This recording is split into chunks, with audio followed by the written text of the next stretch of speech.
Já imaginou se os líderes que comandam na Terra também fossem avaliados no plano espiritual?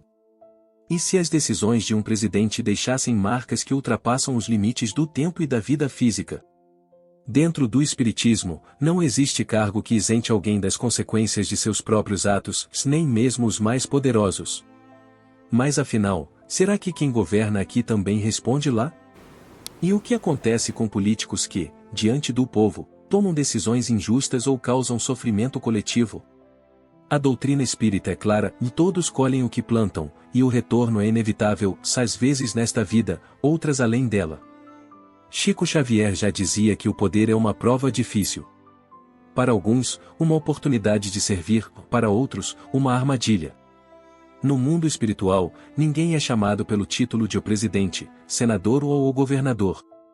O que conta é a intenção, a honestidade, a responsabilidade com que se conduziu o destino de milhares, ou milhões, de vidas. Há relatos comoventes de espíritos de ex-líderes que, ao desencarnarem, se depararam com uma espécie de tribunal moral. Não um julgamento punitivo, mas um mergulho profundo nas consequências de cada decisão. Sentem a fome que causaram, a dor que ignoraram, a esperança que traíram. Mas também recebem amparo se agiram com consciência e amor. A vida após a morte não é um castigo, mas um espelho. Quem usou o poder para o bem, encontra a luz. Quem abusou dele, precisa enfrentar as sombras que criou. E nisso, o Espiritismo nos convida à reflexão: se o poder é transitório, o bem que fazemos permanece. Chico Xavier costumava repetir que o ninguém escapa da consciência. E essa frase, dita de forma tão simples, carrega um peso imenso quando olhamos para a política sob o olhar do espírito. Ao contrário do que muitos acreditam, a verdadeira justiça não se limita às leis humanas. Ela é silenciosa, paciente, mas absolutamente infalível.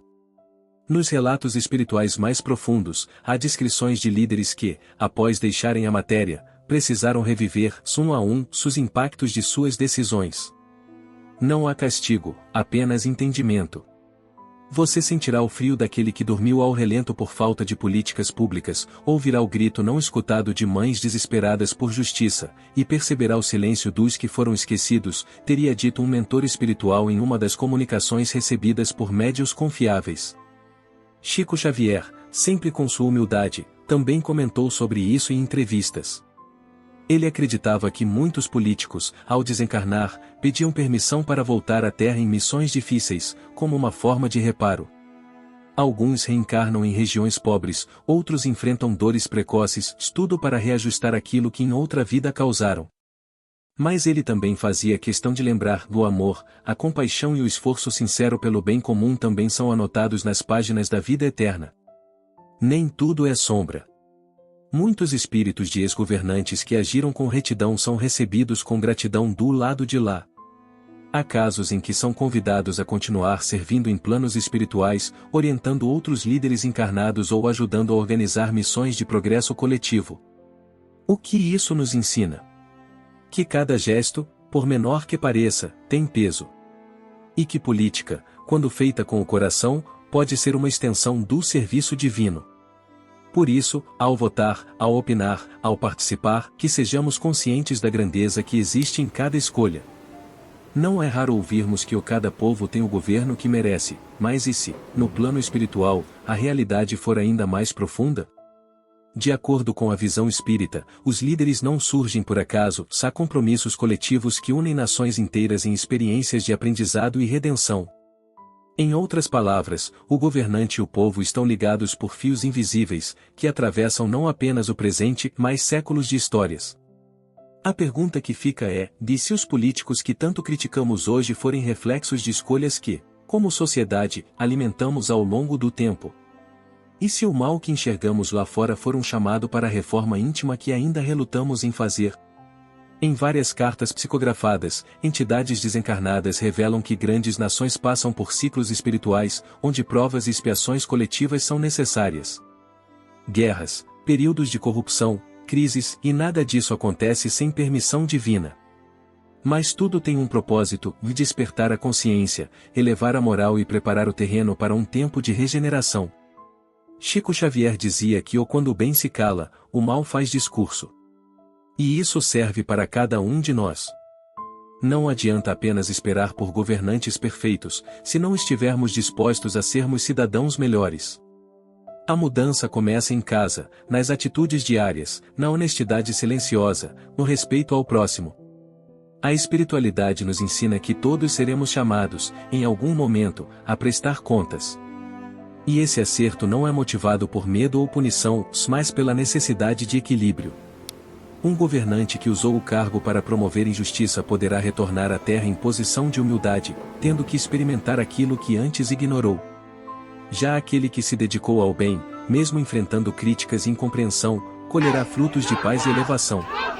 Há algo que muitas vezes esquecemos: o espírito não se limita ao papel que desempenhou em uma única existência. Um rei de ontem pode ser o operário de hoje. Um presidente do passado, o professor da atualidade. A justiça divina, segundo o Espiritismo, não pune, se educa. E essa reeducação ocorre por meio de experiências, desafios e aprendizados contínuos.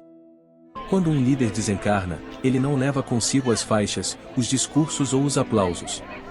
Ele leva os efeitos reais de suas ações. O número de vidas impactadas, os sofrimentos evitados, são causados, principalmente, a intenção com que tudo foi feito. Nos relatos de médiuns respeitados, há menções a espíritos que foram autoridades e que, ao se depararem com suas próprias memórias, choraram ao compreender o quanto poderiam ter feito diferente. Chico Xavier comentava com frequência que o poder, sem humildade, se transforma em queda. Para ele, a verdadeira liderança era aquela exercida com espírito de serviço. Disse certa vez: o governar não é dominar, é proteger. E proteger é amar. Essa visão nos leva a um entendimento profundo: todo governante é, na verdade, um servidor em prova. E cada decisão tomada sob influência da vaidade ou do orgulho pode gerar consequências que se estendem por existências. Mas há também os que foram sementes de luz. Espíritos que, mesmo enfrentando resistências, plantaram justiça, inclusão, empatia. Esses, ao retornarem ao plano espiritual, são acolhidos com respeito por comunidades inteiras. Alguns escolhem voltar, não por obrigação, mas por amor, para continuar ajudando, ensinando, curando. E se você está ouvindo isso agora, talvez também tenha um papel a cumprir. Não é preciso um cargo para ser instrumento de mudança. A compaixão, a ética e a coragem também são formas de liderança, se talvez mais transformadoras do que qualquer assinatura em papel. Se essa reflexão tocou seu coração, escreva nos comentários o que mais te fez pensar. E se quiser que mais pessoas tenham acesso a essas ideias que nos fazem enxergar além, curta, compartilhe e se inscreva.